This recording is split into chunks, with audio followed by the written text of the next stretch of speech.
Call this meeting to order. It is May the 11th, 2023, 11:34. Does everybody rise for the Pledge of Allegiance?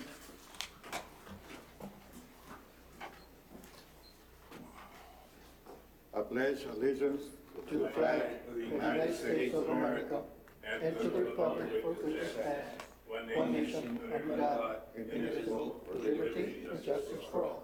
Please remain standing for a prayer. Start with us. Heavenly Father, we thank you for accompanying us. We thank you for your blessings. Thank you for the guests who are here. We ask thy blessings in every day and in the work we do today. Please forgive us in what we don't do. In Jesus' name, our Lord, amen. Thank you. You may be seated. Marshall, can we have a roll call? Yes, sir.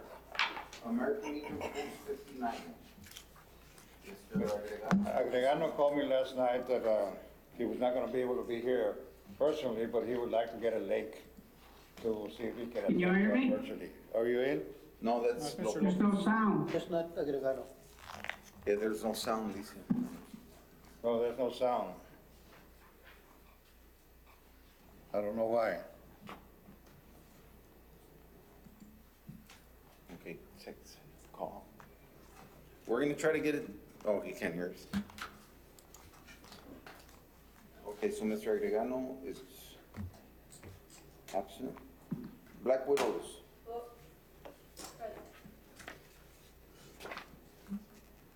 Catholic War Veterans, Mr. Oh, yeah. Disabled American Veterans. Absent. Korean War Veterans. Mr. Sanchez. LULAC Veteran 777. Present. Marine Corps League. Yo, present. South Texas, Afghanistan, Iraqi Veterans. Mr. Lopez is online. Can you hear us now, Mr. Lopez? How do we turn on the Nope, audio? still can't hear us. Texas Military Department Soldiers and Family Readiness. Mr. Quijano.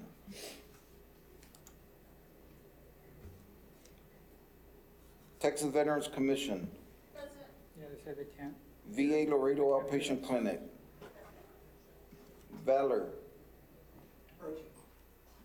Veterans from Foreign Wars.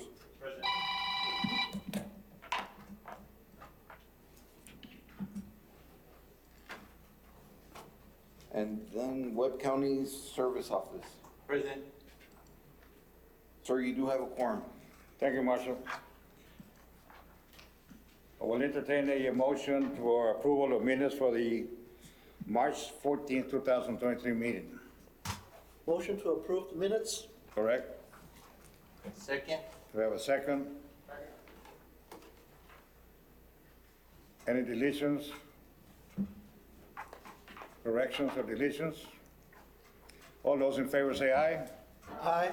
Those against nay. The ayes have it. No motion passes. Okay. Next item on the agenda, we have a citizens' comments. Marshall, do we have anybody that will approach this meeting? or this We have commission? quite a few announcements under communications, but if anyone wants to say anything, if you wanted to say it now or an announcement, it's up to you. Okay. Okay. Next item on the agenda, we have communications and announcements. Mr. Güero Segovia or Jesus Segovia? But nobody knows his name is Jesus. Announcements for the Vietnam Veterans Memorial Walking Trail T-shirts. T-shirts. Okay, for the record, Jesus Segovia. And as for all of you that have gone by the proposed Vietnam Memorial Plaza, I got some pictures here of a T-shirt that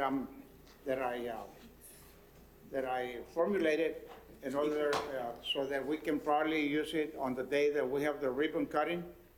And whoever wants to buy a T-shirt, they will be available. All you have to do is contact me, and I've already got about 90 to 100 ordered. I mean, people that want to get them.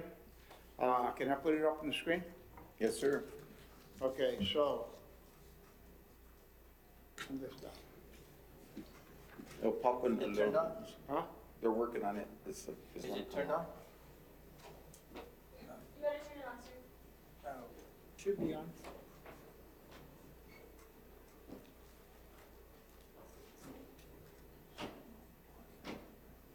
Yeah, it's on. Huh? It's good. There. Okay, so, how can I fix it? Flip, rotate it, Mr. Sylvia. Rotate it. Enter your access Huh? code or Okay. meeting number followed by pound. There you go. There. Okay, so the apostrophe is gonna be taken off because it shouldn't go there, okay? I just went by the sign that's over the Your part. entry 110 Okay. is not valid or the meeting is not started yet. Re-enter your access code or meeting number followed by pound. Ya lo descomposito. Go ahead. Go ahead, Mr. Sylvia. Okay, well, I wanted to show the other. And it, There we go. It's back up. It's back up. okay, so, the apostrophe will be taken off, okay? This shirt is the front of the shirt, and then this is gonna Enter your be, attendee ID. okay. Okay, this is gonna be the back of the shirt, and as you can see, the 28 Laredo ones that never made it back from Vietnam, they're listed on the back of the shirt. These shirts will be small, medium, large, and extra large, $10. 2X and 3X, $12. 4X and above, $13.50. And that's the actual price that the guy that's gonna do them, that's exactly what he's charging. Then, most of you that haven't, if any of you have been to the Veterans Cemetery, I know that you already saw the what do you call it, the Gold Star Mother Monument, okay? If you haven't seen it, this is what it's, okay. This is the front of the Gold Star, the back of the Gold Star Mother Monument, and this is the front.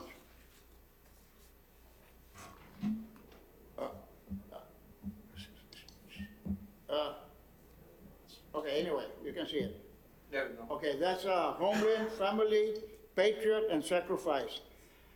This monument, we met about, okay, 4 or 5 months ago? More or less. Yeah, this is a monument that,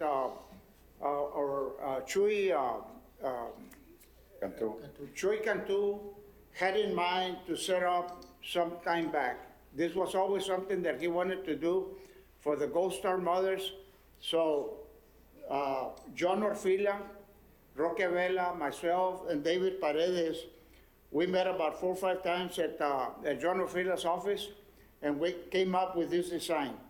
It was ordered, and it's already at Veterans Cemetery.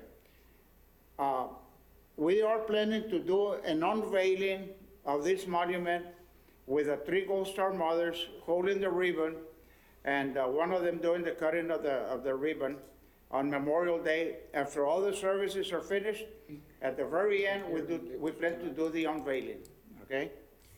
Those of you that have not gone by the proposed veterans, Vietnam veterans, okay, this is what the sign looks like on McPherson, right next to the library.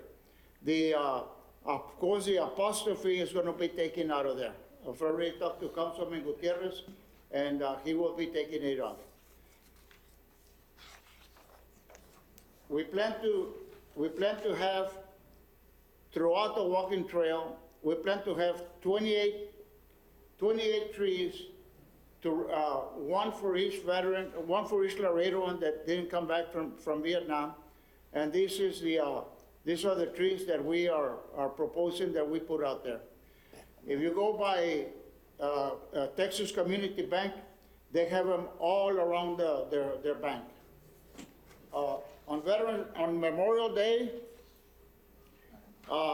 This is gonna be the way we're gonna start it off. Okay, all right, at 8:45, the Laredo motorcycle riders, they will roll in at 8:45.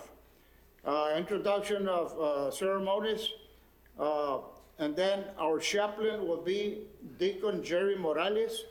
He has confirmed already.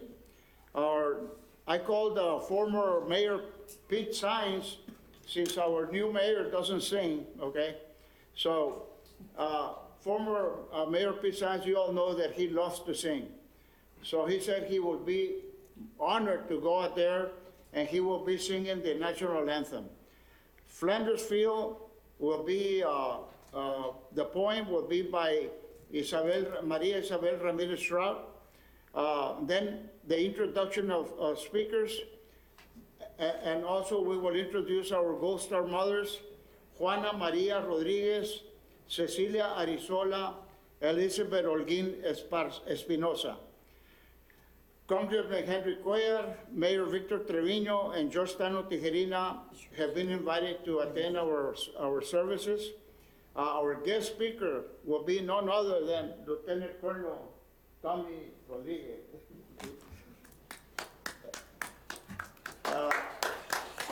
Yes, sir, Tommy. And then, after Tommy Rodriguez, we will have the roll call of fallen heroes, which I have the list prepared in my office. I didn't bring it with me because it's a long list. After that, we will have the placement of the wreath. Usually it's done by the mayor and the American Legion commander. The 21-gun salute by American Legion Post 59. And then the last Monday in May will be by Dinora Villarreal. I've got one other lady that wants to do a poem, so either Dinora or the other lady from the Veterans American Legion will be doing that poem. The benediction by Deacon Morales again, and then we will have Navy veteran Ed Gonzalez singing America the Beautiful. Closing remarks by Jose Gomez, Commander of American Legion. And after all the ceremonies are done, we will have the unveiling of the Gold Star Mother Monument. So everybody's welcome. Please be there by 8:15, 8:30, so we can all be seated. I've ordered about 300 chairs, about 12 tables, 4 canopies, 1 bleachers for the bikers, and John Orfil is taking care of the coffee, tacos, right? And the sound system and all that by the Parks and Ride. So that's my say. Thank you, Güero. Thank you so much, and I hope that everybody is able to attend. And if anybody needs t-shirts, you can get a hold of me by calling me. Just give me a call or email me. Will you be taking orders today at the end of the meeting? If anybody wants any, I'll take them today. Thank you so much. Thank you, Güero. This is something that we've been working on for a long time. Oh, yeah. And you were very efficient today because you were able to take care of 2 items at the same time. Thank you. So the next item was the Gold Star Mothers Monument unveiling, but Güero took care of that already. So now we have announcements, new services at the VA clinic by Crystal Cabido.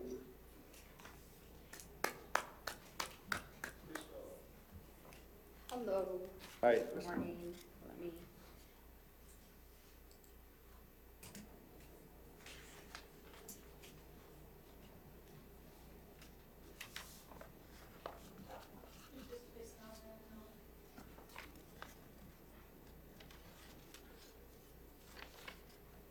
It's already on ours over here. They didn't need to put it on that. It's already on this one, Albert.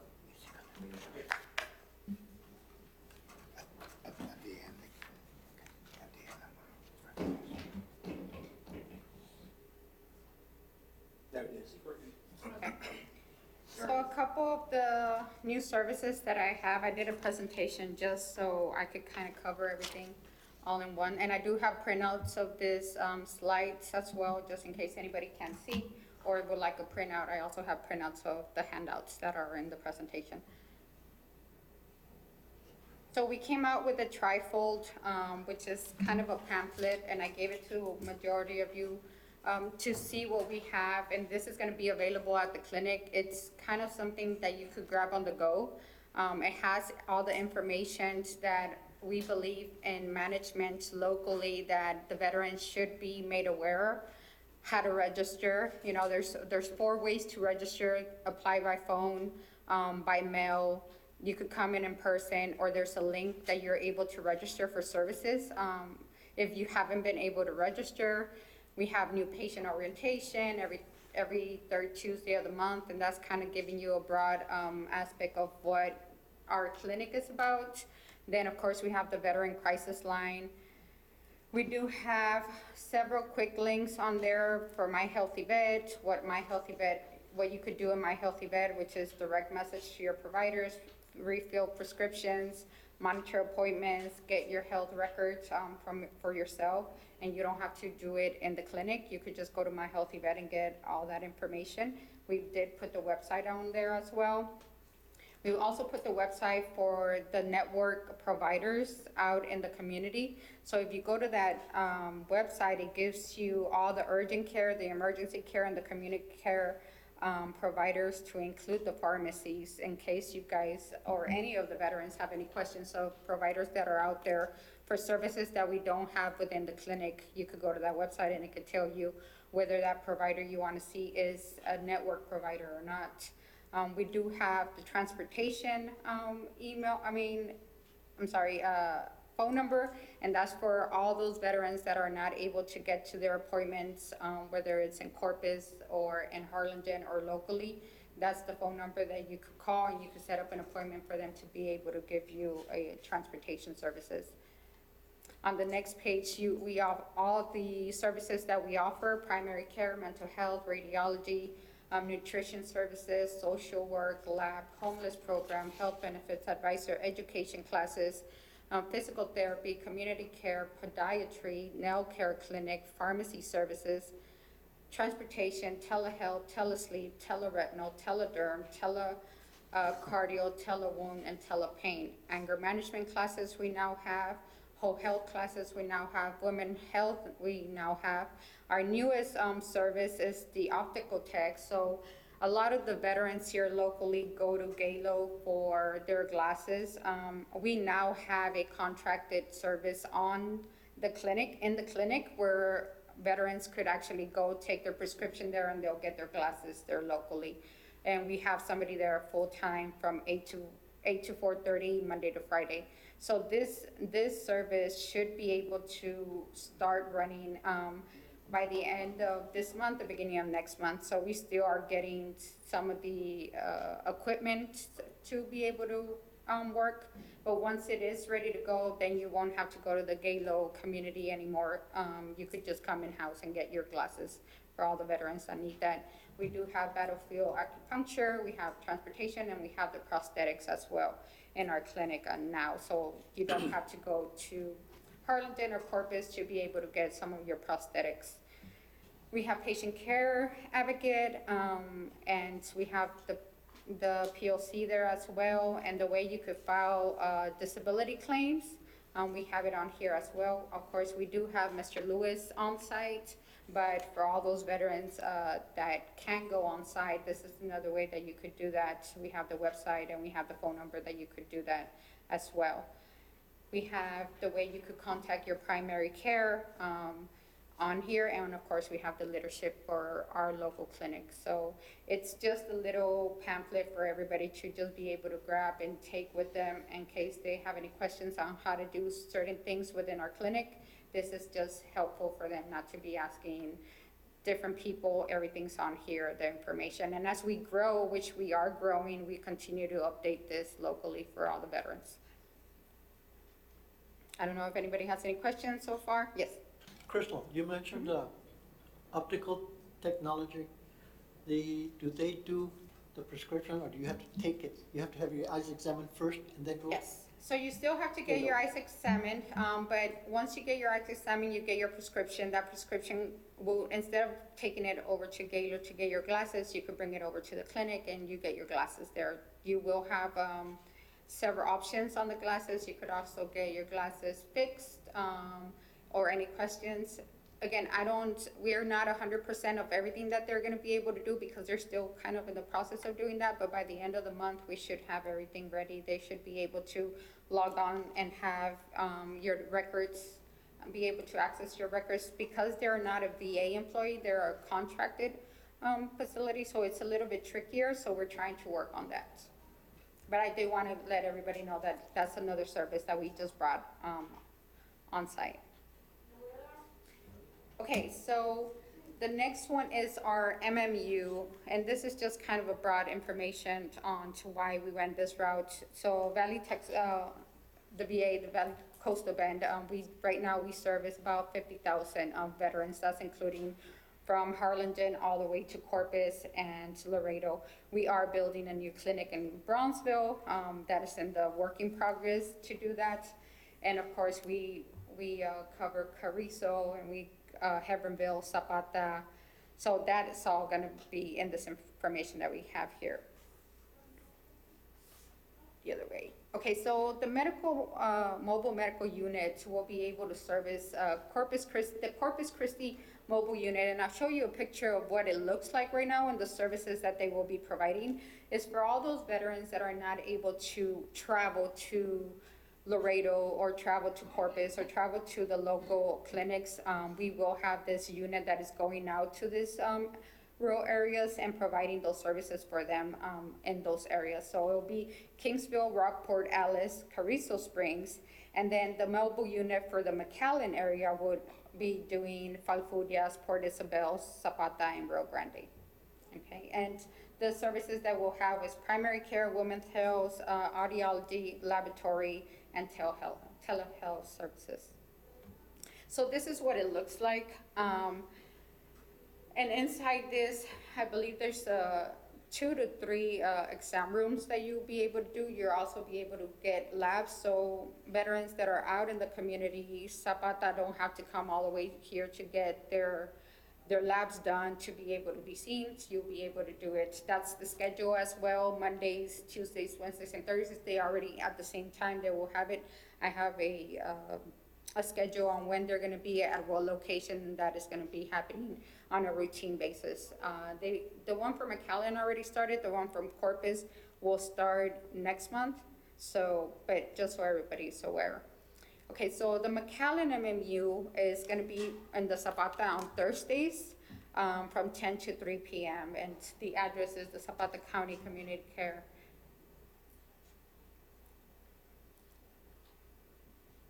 And of course, we have, I could give all this information. This is just kind of something that I put together just for me to be able to provide all this information because it's a lot. But they do have the locations and the times and the dates already set for all these locations for all those veterans that are outside of the 30-mile community area for the Laredo. Any questions on it so far? No? Okay. So another service that we have, we paired up with the legal, and I think Mr. Rivera is here. So they will be in our clinic every third Tuesday of the month, providing legal services. I don't want to speak too much on it because he's here and he could probably speak on it. But it will give the opportunity for them to be in our clinic for all those veterans that need some legal services. And we already have it scheduled May 16th, June 20th, July 18th, August 15th, September 15th, and October 17th, to be able to come on site and talk to them in case they need that.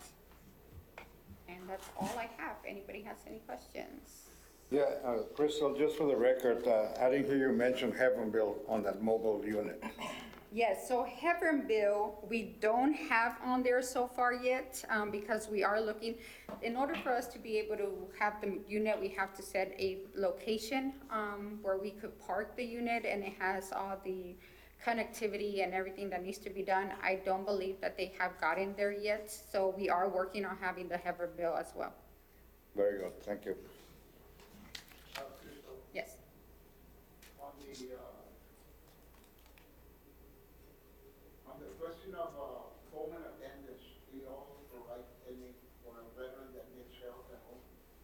So Can you approach the mic, well, so everybody can hear? The public is listening when they broadcast this meeting? For the record, Jesus Segovia. My question to Crystal was that I've had calls from veterans. They think I work for the VA. But they've asked me about home and attendance, you know? And I always refer them to David, but who is in charge of home and attendance and how do you qualify? That's my question. So, right now, we don't have a big section of home-based primary care. Home-based primary care is really on a bigger side in the Harlingen and the Corpus area, just because they have a bigger, population on veterans. We do have some services that do provide the home-based primary care, but we don't have a primary care provider that will go out to see the veterans. We do have social work, and we do have some of the nurses that be able to provide that. Now, how do you qualify for that? I don't want to speak on that because I don't want to speak out of term, but I could find that out and then send it to you and give you that information. Okay? So they have to apply, and then the social worker, they have to qualify for it. So not just because you want it, are you gonna get it? They have to qualify, the doctor has to sign off on the healthcare provider. You can do it both ways, through the office or you can do it through the social worker, but the application process is the same. And at the end, the MD or nurse practitioner has to sign off. Step up.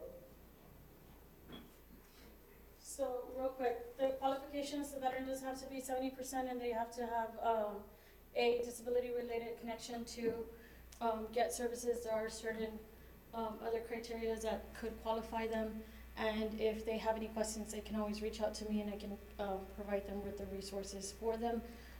If it is the aid in attendance, that's when it goes to you, and I'll refer them to you as well. So, like she said, there are different qualifications, but one of them is 70% disability, and it does have to be a disability rating, and then they have to get interviewed through the program to see if they qualify based on the other qualifications of their doctors, filling out certain forms and whatnot. So.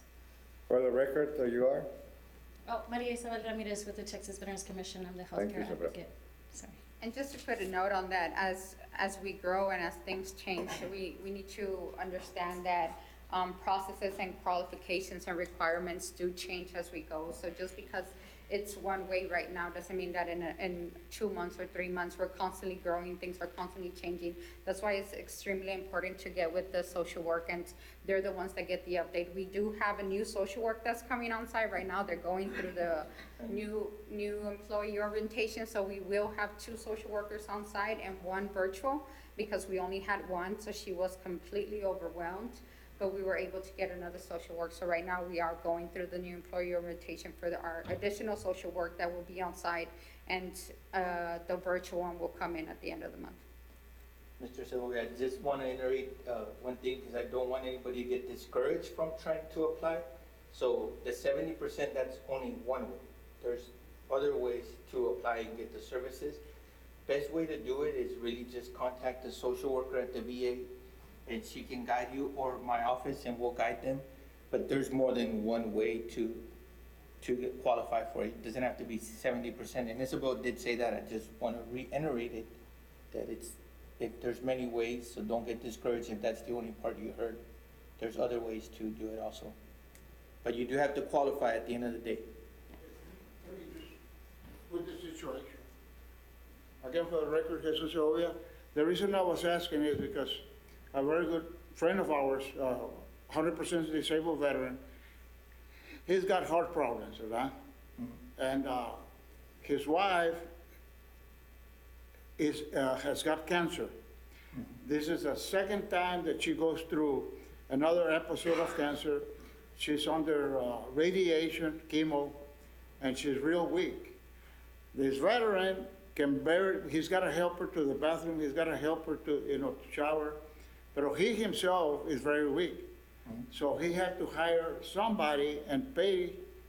And I was telling him that he might ask the VA to see if he can get help through Asian attendance. That's the reason I brought it up. And let him know that it sounds like he probably could qualify for the caregiver, family caregiver. Yeah, so, but again, just get with the social worker, that'd be the best, or have him, I know who you're talking about, so just have him call the office or the social worker and Okay, they'll square him away. okay, thank you. Thank you, Widow. One last thing that I wanted to put out also is that we did get approved to hire a fifth team. Because of the PACT Act, we are getting a lot of more veterans that are qualifying for our services. So we are growing in a rapid pace. So we got approved to get another provider on site, which is another team.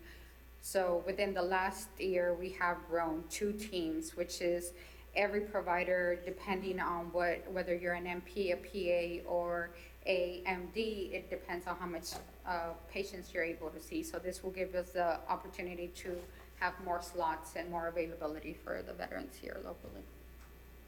Question. Your mobile units, like in Zapata, is it walk-ins or by appointment only? So we prefer to do the appointments because you're going there too, but they will have some availability for walk-ins. We just don't have a big, because you're only there for a certain specific time to see certain veterans that have already been scheduled because they cannot drive to Laredo or they cannot drive to Harlingen. But the possibility of getting to walk-ins are there, is just a limited, because we do have the urgent care that is available there. Thank you. A couple more questions, Crystal. Along the lines of the last discussion, can you now or at another time give us a rundown on how a caregiver can qualify to be a caregiver? Yes, I could also bring one of the social works here with me. So, of course, I oversee the operations, but I don't get into the department's nitty gritty on that. That's why we have the departments to do that. So I could bring the social work and she could speak on that. Because that would go along the lines of what we're talking about, Yeah, and that would be an initial help to any of the veterans that need that kind of help. The other question that I have is, we have been in the past getting prescriptions for medication that we can't get from McAllen locally at HEB or even other providers like the prosthetic departments here at Prescott. We've been hearing a lot that we've been denied in getting those prescriptions because there's no pre-approval. Has the policy changed, or what is the policy for that? Because sometimes, we go without the medication because there is no pre-approval and nobody seems to know Right. what it takes to be pre-approved. So depending on the medication, when you go to an outside provider, they always have to communicate back with the provider that you have on site. So if you go outside to an outside provider for whatever specialty that you need, they have to send it back. They give you the prescription, you have to bring it back locally and have your provider look at it and review it. And then they communicate based on what the necessity the provider is prescribing those. So a lot of times what happens is that the provider gives you a medication and you can't go somewhere to get the medication until we approve for it to go, because we have to make sure that we manage the medications that you're taking, whether it's outside or inside. We understand that, but I'm speaking about prescriptions that are prescribed by the VA, local VA clinic. By the VA clinic. Yes, ma'am. Like narcotics. Well, diabetic medication mainly. So a lot of medications, depending on the funding, right, on how much the medication costs, that's the reason that we have the pre-approval, because we do have some medications that go over $5,000 just for one thing. And I'm not specifically, and of course we cannot speak Right. on certain situations due to the HIPAA regulation, but certain medications, because of the nature of it or the history of it, does have to be pre-approved. And sometimes our providers are not even able to do that. So there's different ways to get it done. It's just unfortunately the fact that we are a remote clinic and we don't have a pharmacy here, it's a little bit trickier for us to be able to do that. But specifics I don't have for you. I could find out by our provider and find out what medications and the reasons that is happening. But I wouldn't be able to give you that information right now because I have to look into what the situation is behind that. Well, it's happened several times to several of us, Okay. including myself, where we get a prescription from the local VA, and we take it to HEB, because that's the contract place, I believe, and they ask for pre-approval. So we We asked don't, for a voucher. oh. Yeah, yeah. Is it a voucher or is it, Well, it was sent from the local VA here to HEB. They told me to go to HEB. I'm talking about my case. right? When I went to HEB, they told me I had to be pre-approved. Okay, so that's a voucher. So when you go out to HEB or CVS or any of the contracted pharmacy, you have to have a voucher. A lot of times we send it to them, fax it, so they could have it, and for whatever reason, it doesn't go through, or they don't receive it, and because sometimes we have to get on the phone and say, we did send it, they never received it, and that's why you can't get, because we have a contract with them. They don't know that we're sending you. So a lot of times, what I always tell the veterans is that when they give you the prescription, they should be able to give you the voucher with the prescriptions, so that way it shows that it was pre-approved That to was do the that. case. I did not get a voucher. Yes, so for any veterans that's having the same issue, whenever you get a prescriptions to go to HEB or whatever the pharmacy that you're going to, that you prefer, make sure that you always have a voucher with you. Whether you need it or you don't need it, it's better to be saved than to be, Yeah, have to I go was back. told, I was told that they would call it in just to go over there and get it, so. Right, I can, so- I can understand that. There's a document that we give you, and it's a voucher, and it goes with your prescription, because even if we do call it in or we fax it, you know, that's just the way sometimes it falls through the cracks, so. Also, just want to add to that, like, even if you paid for it, you can get reimbursed through it. You just have to talk, if I'm not mistaken, with the health benefit advisor. And we have a new one there, a young lady, I forgot her name, I just met her about 2 weeks ago. Ms. Jimenez. She's eager, she's there to work, not just collect a paycheck. So you would want to talk to her too, about issues like that. But yeah, So she's the definitely, health benefit advisor. once you get the prescription to go, make sure that they give you the voucher to go with it, so that way you are safe to say, okay, here's the voucher, and they haven't gotten the call or the fax. Yeah, I've never had any problems before. When I have a prescription from a local physician, I just take it to the VA and they call it in. And so I've never had problems before, but I had that with this particular medication, and then with an insert for prosthetic inserts. It was the same thing. Well, now we have prosthetics on site, so we are working on getting a prosthetics rep on site, but it has to go, the HR process to that is tedious, but we do have prosthetics on site, so a lot of the prosthetics, instead of going out to the community to get it, they just send it to us, and then we're able to provide that locally. Thank you so much, and thank you for being here. Of course. Any other questions? Any other questions, Thank you, Chris. discussions? All right. Thank you so much. Thank you. Is it here? Call. Sir, Yes, I needed to say something. okay, go ahead. Miss Vanessa Perez, Councilwoman Perez called me before the meeting. She said she wasn't gonna be able to come, that she really wanted to be here, but she sent her assistant, Alejandra Quintanilla. Thank you for coming, ma'am. Thank you, Alejandra. Next item for discussion, we have Isabel Ramirez Stroud on Women's Veterans Day.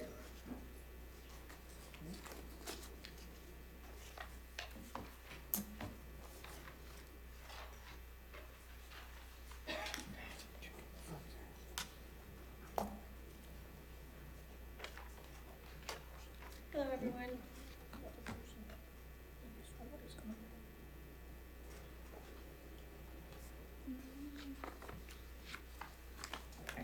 For the record, For the record, my name's Maria Isabel Ramirez Stroud. I'm with Texas Veterans Commission. I'm the healthcare advocate here in the Laredo Outpatient Clinic. I was just wanting to inform everyone that on June 12th is Women's Veterans Day, and it was a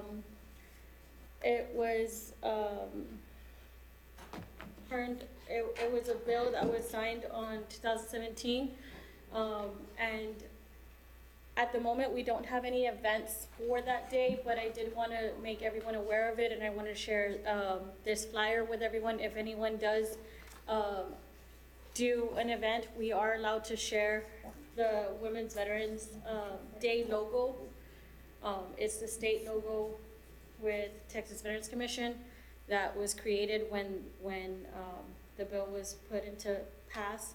And they decided on June 12th because it was the day that women's were allowed to, that President Truman signed for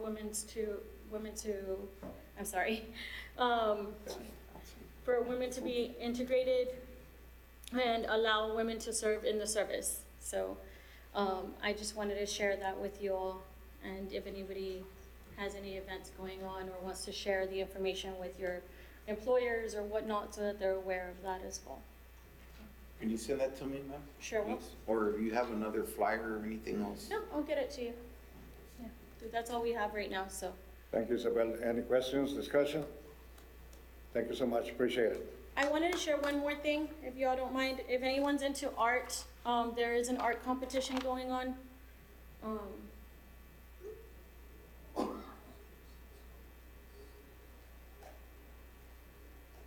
It's a suicide awareness art competition. If you all are familiar with the coasters that the VA has, they are recreating the coasters and doing an art competition because the number changed from the 1-800 number to a 988 number, and the competition is only gonna be until May 22nd.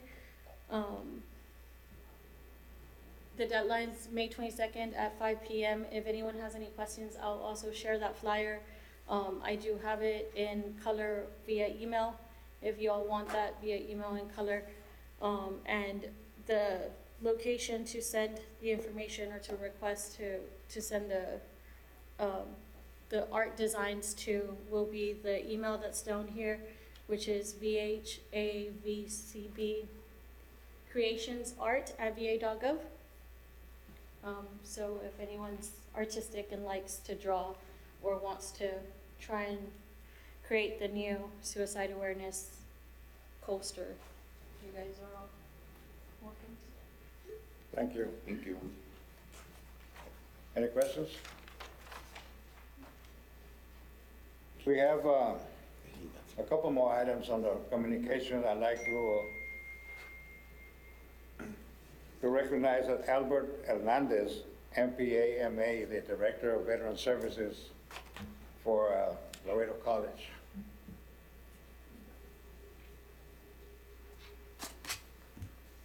Hello and good afternoon, and thank you for the invitation. For the record, my name is Albert Hernandez, and I'm currently taking over the role of the Director of Veteran Services at Laredo College. And I'll take this opportunity to just give a couple of announcements. I didn't want to jump in there without being in the agenda, but I do want to announce that we do have 11 veterans that are graduating this coming Friday across several of our programs, ranging from workforce programs to associate's degree programs. We also have now a couple of bachelor's degrees programs that are offered through the college. Unfortunately, we do not have any veterans in those programs yet, but I do hope to see some veterans rise up to the ranks to be able to earn their bachelor's degrees at Laredo College, whether it's in the Bachelor of Science in Nursing or the Bachelor's of Organizational Leadership. In addition to those 11 veterans that are graduating, we also have 11 dependents that are expected to graduate as well. And they're able to complete their educational benefits because of the either the criteria that they were able to qualify, with the veteran being either deciding to transfer over the benefits to them through the qualifying criteria, or they themselves qualify for 100% of either the Chapter 35 under the Dependents Educational Services that are there, or through the state of Texas under the HACEWOOD Act. So we are expecting, again, a total of 22 individuals. Grades are due tonight, so I'm hoping that that list of the 22 individuals that have applied for graduation will be able to graduate. So tomorrow is the delivery, or rather the pickup of the regalia for the graduates. And one of the things, and I didn't bring a flyer for this, but I am hoping that maybe through the phone, the image might come up. Yes, it will. You should. Let's see if this comes up. I don't know how good the quality is in there, but in addition to graduation this year, our graduation committee did establish now a stow to be part of the regalia. And what that is now doing is that individuals will be able to purchase their stow. What we were able to do for our veterans, and we ran it internally through the college, we designed a patch, which resembles, if y'all can see that, a ribbon, right, an award. And the significance of this is that we've always recognized our veteran graduates by the symbolism of some red, white, and blue cords. This time around, they're still gonna get their cords, the veterans, but in addition to those that are getting the stows, and we've purchased those for our veterans, they now get a patch and get recognized that they're a military veteran, right? And again, trying to stay with the military theme, we went with the ribbon. And because of our dependents that are graduating are using the educational benefits, they've never really been recognized, through our graduation, through our ceremonies. And in introducing a patch for the veteran dependents, it's a way for them to also honor their veteran that passed on or allowed them to qualify for their benefits. Many of these veterans are still alive. Some of them have passed, but the recipients of the educational benefits are still there for their dependents. So it's a way to symbolize and recognize and honor those individuals that are graduating. So that is the stow that was shown in there, and I'm very proud about that. Having the approval from our graduation committee, our president, and our board to allow this to be recognized for our students. And another thing that I do want to share with the committee, the audience that's here, I'm also been recently tasked to oversee the Memorial Day and the Veterans Day events through the college. So I'm already working with some of our local community, and again, it will be held, and I'll share some information from it through different organizations. It's still in draft mode, but it will be held on Memorial Day on May 29th over at the Fort McIntosh building at the Falcon Conference Executive Room. For those of you that have not been on campus for a while, it's the back part of the library, the Geary Library, the conference room area. So we're going to have our ceremony there, and we invite you all that can attend to come by and be able to go over that. I do have a draft agenda. Again, it's still in draft mode, subject to change, but I can do a little bit of a walkthrough here. Maybe I can get some assistance here in zooming out. I think You got it. You're doing it. There you go. there he goes. All right, I think we can kind of correct it there. All right, so there's a couple of things that still need to be confirmed, but nonetheless, the focus is we are having our master ceremonies. It's Dr. Michael Bailey. He's one of our professors. He's a former Army specialist. He will be our master of ceremony. Right now, we've already got confirmation from one of our former LC graduates. He graduated a few years back with his associate's degree. It's Staff Sergeant Jason Mackey. He currently is with the Texas National Guard. I don't recall the unit that he's with. It's up in North Texas, but he's attached to the service religious, working with the chaplain. So he's a religious services non-commissioned officer. We are working with the American Legion Post 59 to do the honor guard for us.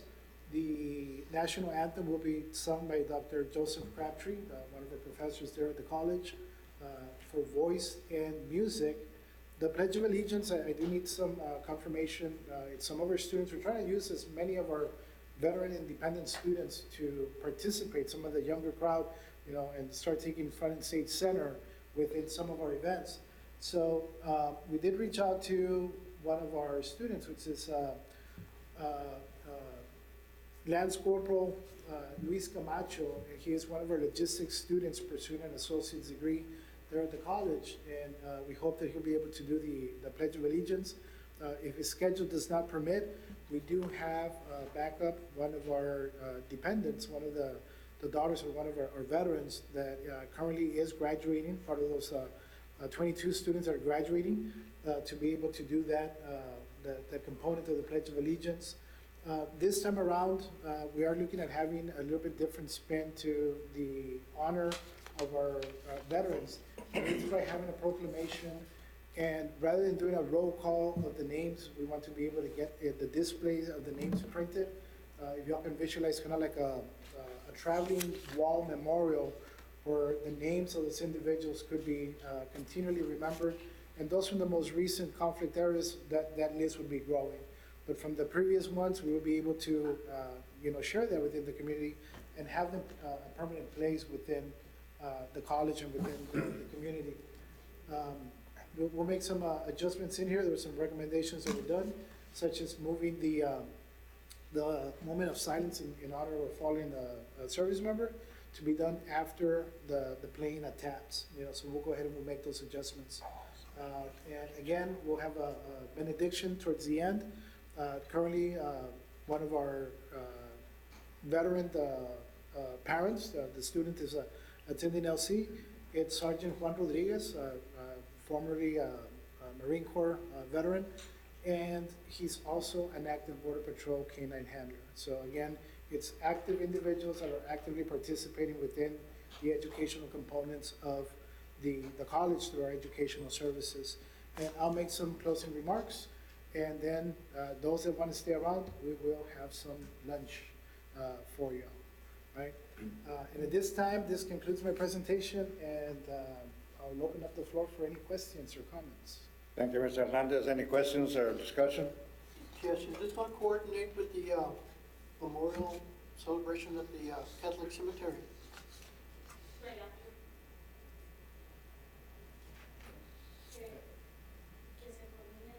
The times, I believe yours is in the morning and theirs is right after. It's usually always the same. Ours is usually over by. Could you go to the microphone, please?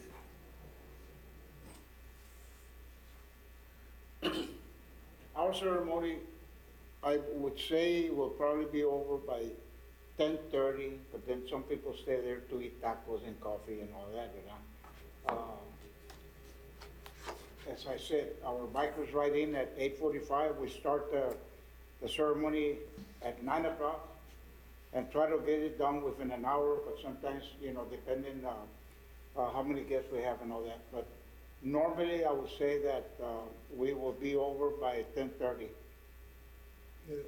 Last year, I rushed over to to the college, and by the time I got there, Doc Alford was already reading the names of the World War II veterans in the, So to help alleviate some of that close gaps between the different events, our doors are going to open up at 11:30. The ceremony will start at noon. So we run through the event at noon, roughly about 45 minutes. It's right at lunchtime. It'll hopefully alleviate the issue of having to have, especially the honor guard, and those guests that would want to attend both events, that it gives them ample time to be able to make it from the cemetery over to our campus. So that was taken into consideration, and thank you for bringing up the question, Mr. Alvarez. So other than that, are there any other questions, comments? Don't leave yet. Crystal, you had a question? Sir, okay. Anyone else? Question? Because I have one, but it's not this. It's something. Well, I have one also. I would like to invite you or anybody else that would come and speak about the educational bill that the veterans have. Recently, there was a change by Congress on the rules on how to qualifications, particularly the 85-15 formula that they had. So, and how is it that veterans can go and take advantage of this benefit that we have? And I think that if we can go into more detail how veterans can apply. I know Laredo College, when it was Laredo Junior College, I know my brother, him and I served in Vietnam at the same time. He was able to take advantage of that, and so was I, for that matter. Yeah, and I think that's a really good point. Case in point, yesterday I had a veteran that walked into my office, pretty much, for lack of a better term, unaware or naive to the fact of some of the benefits that they are entitled to. Unfortunately, the benefits for him had expired, right? But a lot of it has to do with time in service, the time that they serve. And the best thing to do, much like Mr. Garza mentioned earlier, is it's apply. Apply for the benefits and let's see what you qualify for. And if one benefit may not be able to cover that, we can then explore different options that might be covered through the state or through alternative means. But the first thing would be to apply, and that's where we come in, but we can definitely come in and do a quick overview of the most common chapters and educational programs that we have both through the VA and through the Texas Veterans Commission. And not only that, but it's also that the dependents are qualified to be able to use this benefit. That's something that most Vietnam veterans were not able to take advantage because it was not available to us at that time. So there's been a lot of changes. And this particular meeting is aired, by television, and there's a lot of people it reaches a lot of people and veterans. So it is important that we disseminate as much information as possible on benefits for the benefits. So Absolutely. if we could schedule you at another time, another meeting, and it would be great. So thank you very much for I'd be being more here. than honored to come in and present. And like I mentioned, just reiterating, as you mentioned, the dependents, we have 11 dependents that are on track to graduate this coming Friday, along with 11 veterans. So it's a total of 22 individuals that we're expecting. We're just kind of crossing our fingers that they all do well in their finals that wrap up today for them, so that our final grades come in tomorrow and basically clear them for graduation for this coming Friday. And this is, the platform that we have here in this committee is to disseminate information and improve the quality of life of our veterans. We have another gentleman that's going to be making a presentation that I did not know about it, that it was available to veterans, and I'm sure there was a lot of veterans that did not know. So we need to be able to take advantage of this platform that we have now Absolutely. and improve the quality of life for our veterans. Again, thank you very much for being here. Thank you. Any other questions? My question was not exactly about this. It's a monument at the bank. I received a phone call. Are you aware of that one? The one at the bank here at Laredo National Bank? The one that's going to be moving over to. Yes, sir. I received a phone call from a veteran saying that it was getting demolished and I went out there and they told us that LC had something to do with it. So then I called Minita, Dr. Ramirez, and she explained to me. So I don't know if you have that information so you could share with us because I have some general information. I haven't been formally given the liberty to discuss it. Okay, openly. so we'll hold up on it. But in general, there are some plans to relocate those monuments to the college. And upon the next presentation that we come in, I'll go ahead and I'll reach out to the leadership to go ahead and get clearance to be able to provide some general information and start getting the momentum going. Yes, sir. And any scheduled timelines that might be forthcoming with that. Thank you. Thank you. Thank you. One other thing that I want to discuss on the communications is that, thank you, sir, Mr. Hernandez. We did not have a meeting last month, and we have had discussions, this committee has had discussions about having meetings every other month. It's something that the committee members need to think about, and maybe next meeting that we have, we can discuss it, whether we want to do that or not, because there's times when we don't have enough items or we don't have enough people that are going to be making a quorum, for whatever reason. It's something that we need to be able to discuss and see if that's the format that we want to implement with this committee. Just want to put it out just for everybody's information and see if we can reach a consensus of what we want to do, whether we want to continue to meet every month or every other month. Sir, and I could say a little bit about that. Sure, go ahead. Okay, like a few days before the meeting, Albert and I, we sit in my office and we start calling people. And then, like last month, we only had like 1 or 2 items. We had like 1 or 2 items. We call and we have everything documented, who we call, and some people don't answer. Right? So that's the reason last month why we went that route. There was. But I know we had discussions about it before, several meetings back. Yes. So it's just something to discuss or to think about and see which way we want to go. Yes, sir. Any other questions or discussion? Moving forward to items for discussion and possible action. First item on the agenda is discussion with possible action regarding the presentation of Wreath Across America from Lynette Mead and any matters incident thereto. Lynette? Hi, I'm Lynette Mead, and for those who don't know me, I am the local coordinator for Reefs Across America. I came here last year, and thank you for letting me use this forum to tell you about it. Reefs Across America was founded over 30 years ago. It is a nonprofit organization. It was founded by Merle and Karen Worcester, and it's just a beautiful ceremony to honor our veterans all throughout the United States, 3,700 cemeteries last year and overseas, and over close to 3 million wreaths were laid last year. Last year in Laredo, we had our first Wreaths Across America ceremony, and it was absolutely beautiful. It was definitely history making here in Laredo. And to keep this moving forward, we will have a ceremony this year and hopefully for every year to come. We had everybody out there from schools, bands, you know, the multi-agency color guard, which was absolutely beautiful. Our convoy coming from Harley Davidson, and all the schools that were out there. I mean, it was 400 kids, I think. And then, of course, we had ROTCs, and basically it's just another way for the community of veterans to be together. And for 1 minute, 1 second, 1 moment, we all stand for one reason, and that is to remember our fallen, to honor those who serve, and to teach our youth the value of freedom. So I'd like to continue it this year and keep on going. And I'm holding a meeting at LNF tomorrow at 6:30. Throughout the year, I'll be going around. And this year, it's December 16th, and it will be at the city and Catholic cemeteries. The price did go up to $17 a wreath. I do have groups where it's 2 for $3, where we can buy 2 wreaths and get 1 free. Overall, like I said, I'm really excited about this year. Last year, I felt that we made history here. It was a beautiful ceremony, and not only myself, but I think there was a lot of tears shed. And I'm ready to do it again this year. So with all of your help and everybody coming together, and I think it's going to be another beautiful one this year as well. So does anybody have any questions about it so far? Any questions and discussions? And we appreciate the work you did last year. It was really a very really nice was pretty, presentation. Discussion. Thank you for bringing it to Laredo. Yes, absolutely. I was so humbled by the whole thing, I couldn't even talk. It was really beautiful, and we thank you for all the efforts you put forward, and you brought Laredo together.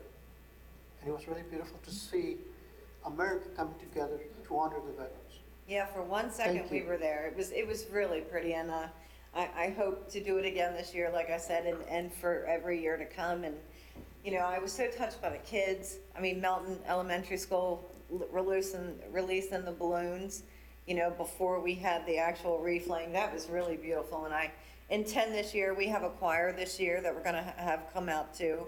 So far I have a lot of things confirmed already, like the mariachi band wants to come back, which obviously that was beautiful. The multi-agency, that color guard was to die for. You know, and we are definitely going to have a convoy again. And I'm going to try to stay around the same lines we had last year. But I mean, if people have suggestions or ideas, we're all open for it. But we kind of want to stay along the lines of the wreaths. Also, the ceremonial wreaths. Last year, the 92-year-old POW did not want to leave. He loved being there. And if he is physically able this year, I would like to have him speak. You know, not for a whole long time, but for him to speak, because he enjoyed it so much. You know, it's a memory that that man will have forever. And Reefs Across America was able to give it to him. And I think that that's wonderful. So this year, with all of the branches that we have to cover, if anyone knows anyone for the ceremonial wreaths, I would love to know about it, because I think it would be great and we could have specific people. I mean, this is Laredo, so basically now it's like Laredo needs to kick in and we'll work it all out. Thank you. Awesome, thank you. Thank you so much, appreciate it. You have a question? Isabel, you had a question? Just a reminder, where do we go to get the wreaths or to donate for the wreaths? Oh, yeah. Okay. Well, inside the folders you have here, I have the Should we get a websites. folder? No, well, I'll get one. Okay. Well, inside the folder, I do have the websites. It's reevesacrossamerica.org/TXLRDO, which is our city, reevesacrossamerica.org/TXCCCL for the Catholic, And then if you just want to do the 2 for 3, it's www.reevesacrossAmerica.org/1105, which takes you automatically into the 2 for 3 group. And we do have a couple other groups on there. The Border Patrol still put up their group. The Pocahontas group this year has put a 2 for 3 group as well. So I'm hoping to get the Pocahontas Society out there as well this year. WBCA helped me out a lot last year, so with them helping me as well, I think it will be just bigger this year and better and reach more families, because the families were so touched to be able to honor their loved ones that way. So that's all I got. Thank you very much, You should appreciate it. recognize your husband. He does a lot with that truck also. Well, I have to. Well, he's the co-chair, I mean, the co-coordinator, and without him, obviously this would not happen at all. Thank you, sir. Thank you. Thank you, appreciate it. Next item on the agenda, we have presentation with possible action by Jake Villarreal from the Texas Rio Grande Legal Aid and Any Matters Incident Day 2. Mr. Villarreal? Hello, my name is Jake Villarreal. I'm with the Texas Rio Grande Legal Aid.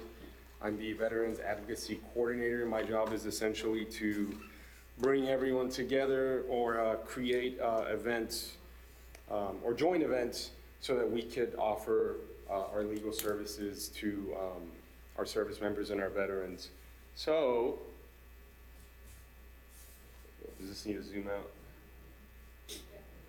Okay, well that's the important part. For Laredo specifically, we're going to have a booth staffed by our veteran team attorneys from 9 a.m. to noon every third Tuesday at the Laredo VA Outpatient Clinic. We do have some eligibility guidelines, which is the federal poverty guidelines, and these numbers right here on the side, you'd multiply them by 2, since it's 200% of this. If veterans are not eligible for our services and they walk up to our booth for information, we can still, depending on the question that they have, we can still provide, or our attorneys can provide them some form of legal advice.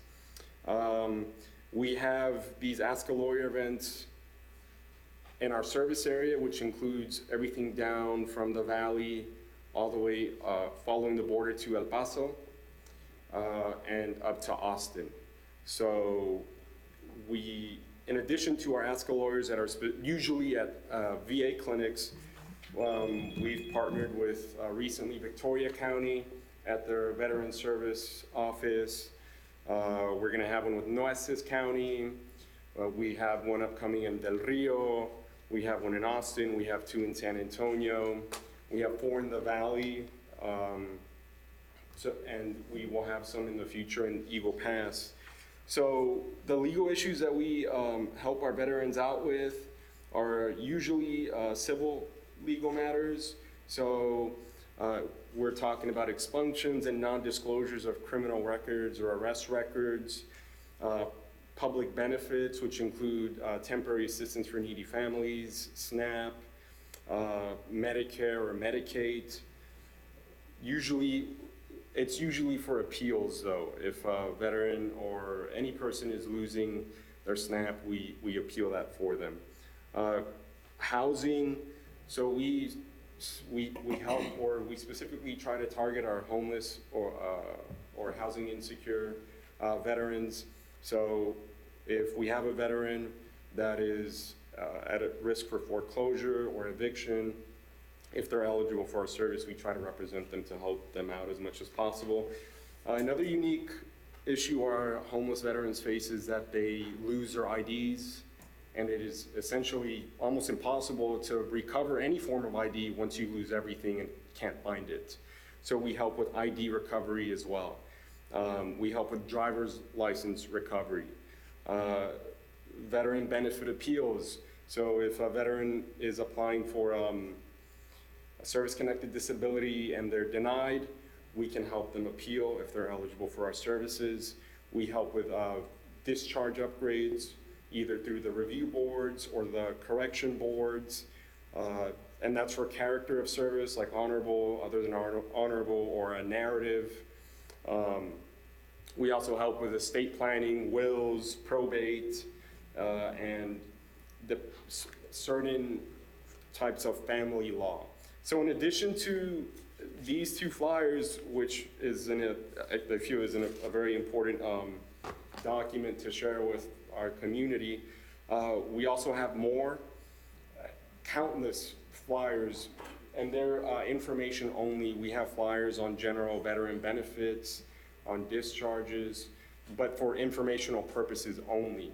So we can cater to, we have flyers that essentially cater to colleges for education, maybe to our VSOs for how to apply for benefits. I know a very popular or a frequent topic that comes up is veterans, disability, and child support. We have a flyer with information on how that works legally and that we could provide.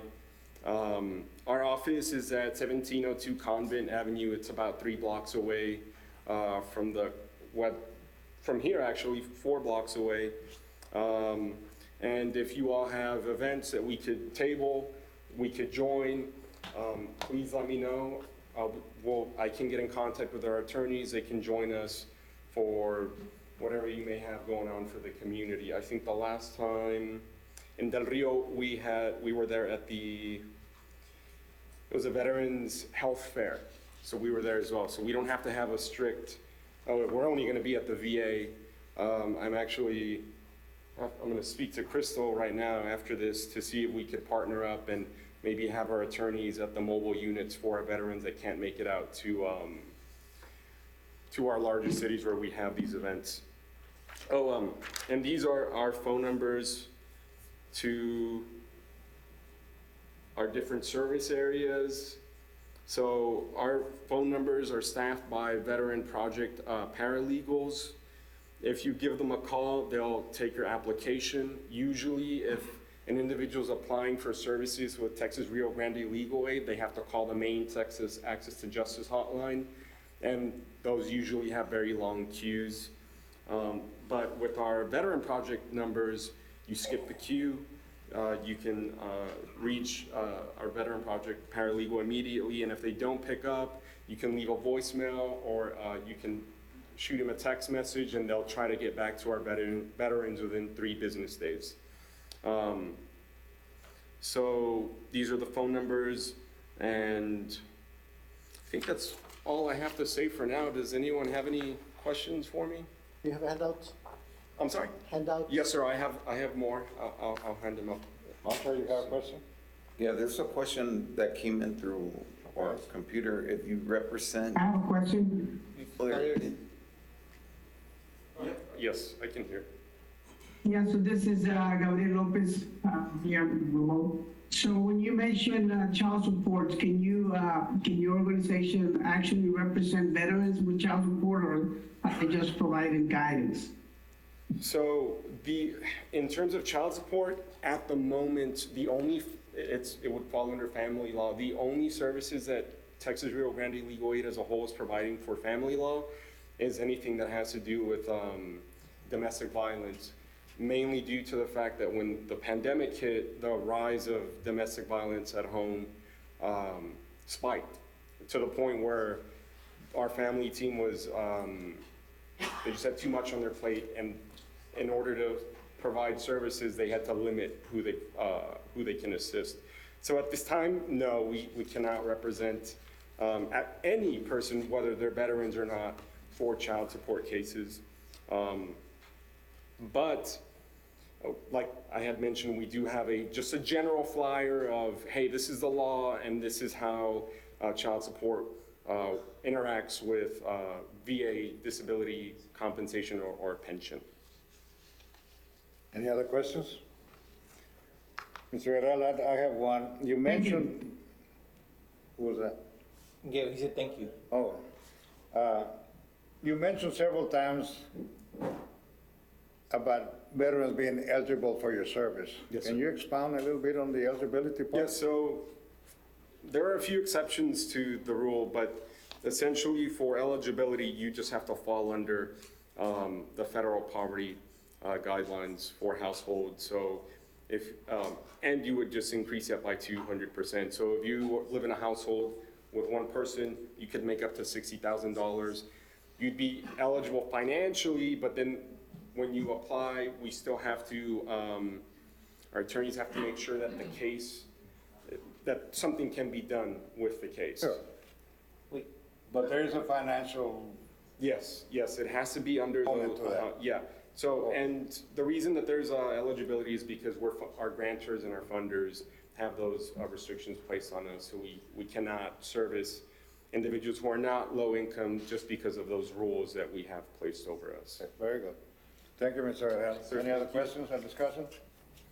Thank you very much for being here and for your information.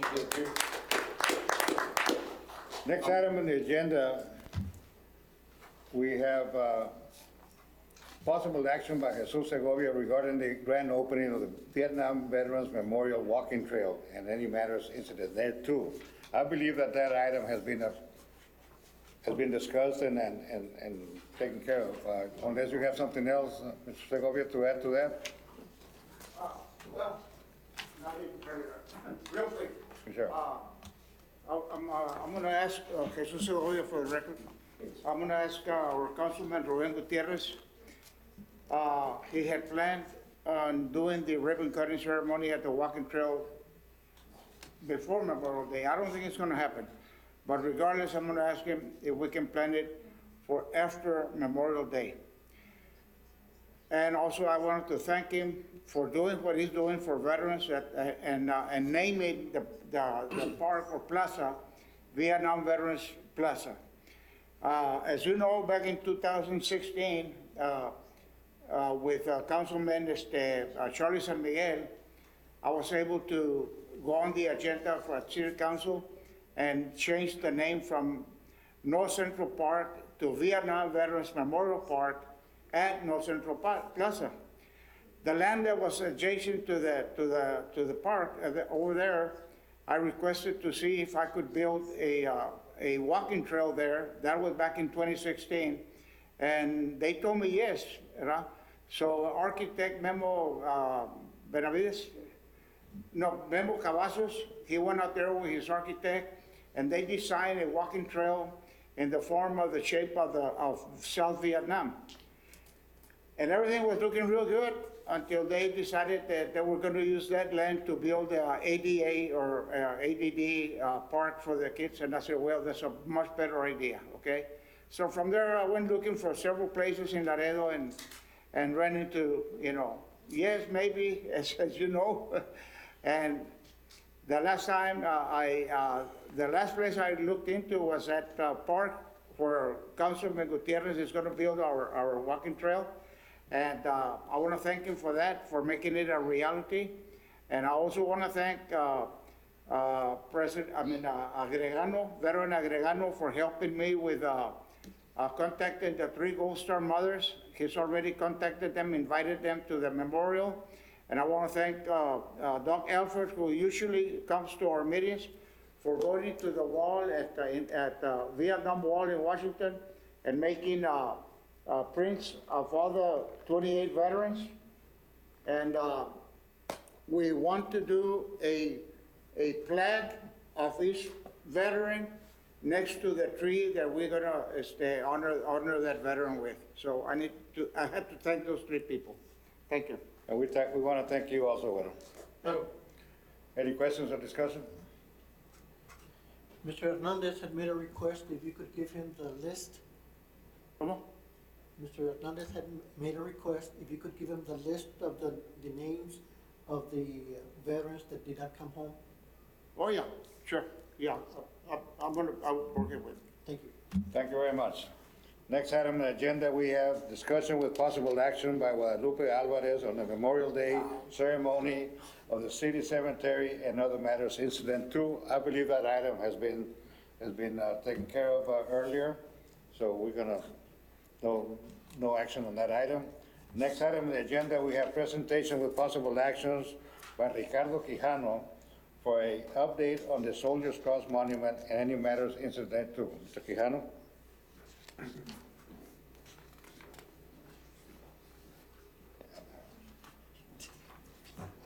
Good morning, Chairman.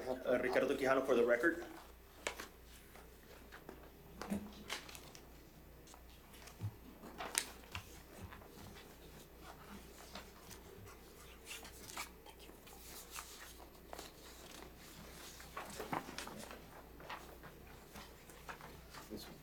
already gave them one.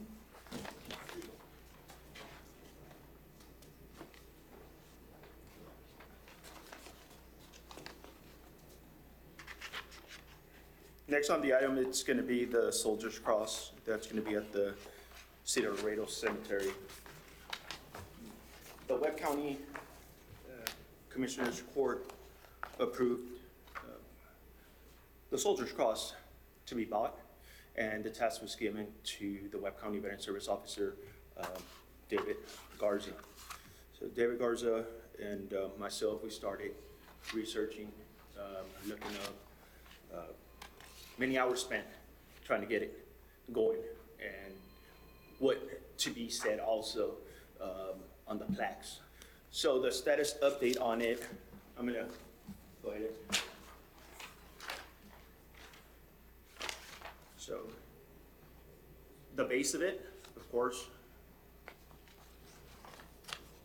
There it is.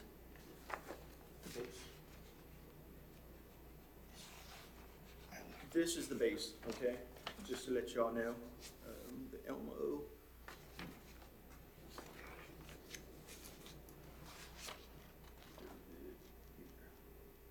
There you go. Okay, so there's gonna be a foundation in the bottom, concrete. First base, the second base, okay? It's already at the Laredo Monument Company, okay? All right, now I'm gonna turn this around. And we spoke about what wording it was gonna be. This is gonna go on the top base. All right, and Mr. Garza, correct me anywhere, interject. No, if I- that if goes on the when- top. if- That is- Whenever I'm wrong, just, No, please interject. you got it. All righty, so that's gonna go on the top base, okay? And then, right here, it's gonna go in the bottom base, okay?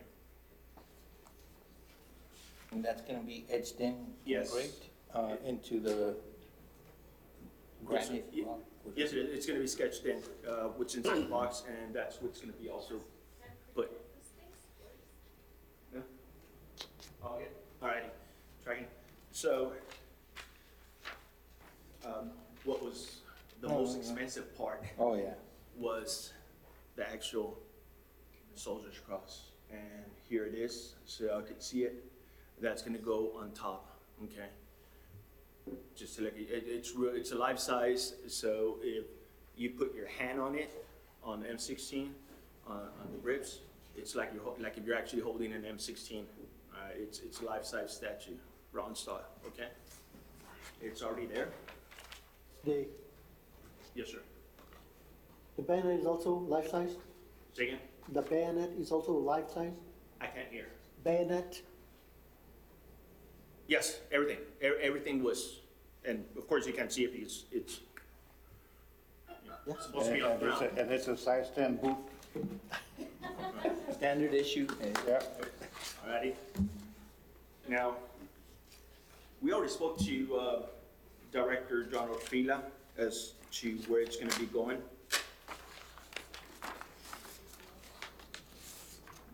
If you're looking at the Oh, no. Heroes Hall, right? You're looking at the Heroes Hall, right?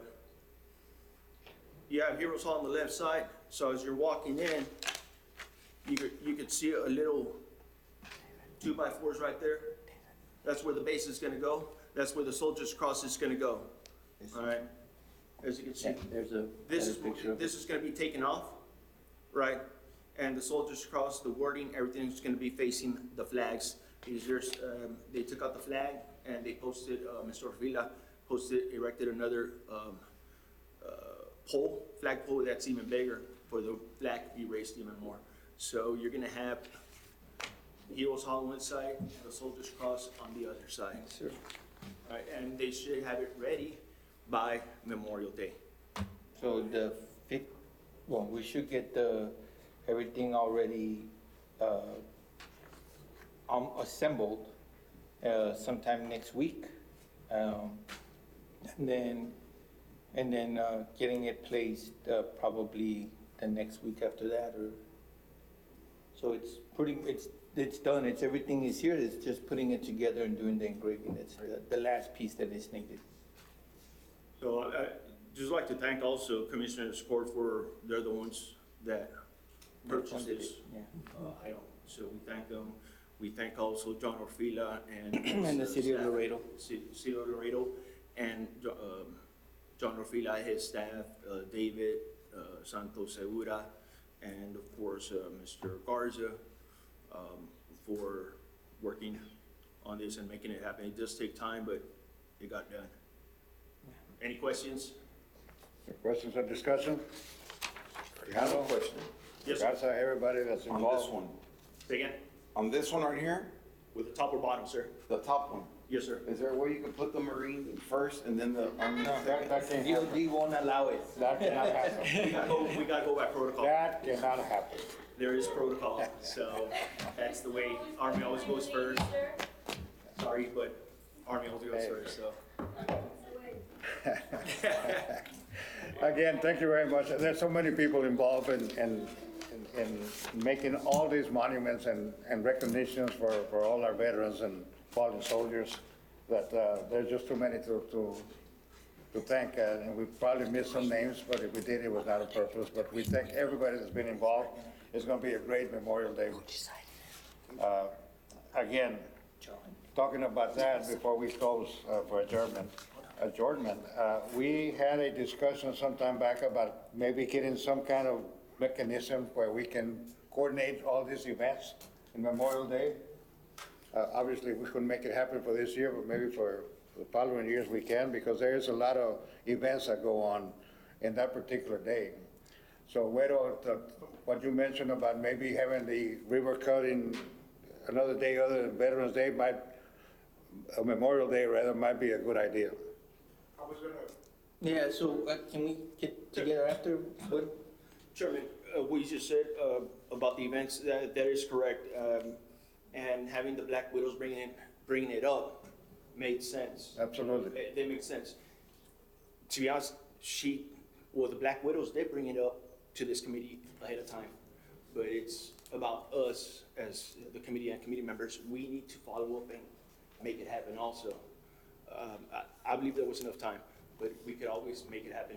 And it is a monumental thing to do. It's not easy to No, it's to not. happen. Oh, no, It's not easy. No, it's not. It's not. No, it's not. But You know, but it's something that we discuss and then something that we can give it a shot and see if we can, it happen like Rita was talking about asking the I was council. gonna, since this is gonna be in front of the Heroes Hall, right? I see, right, where the flag is, Yes, sir. right?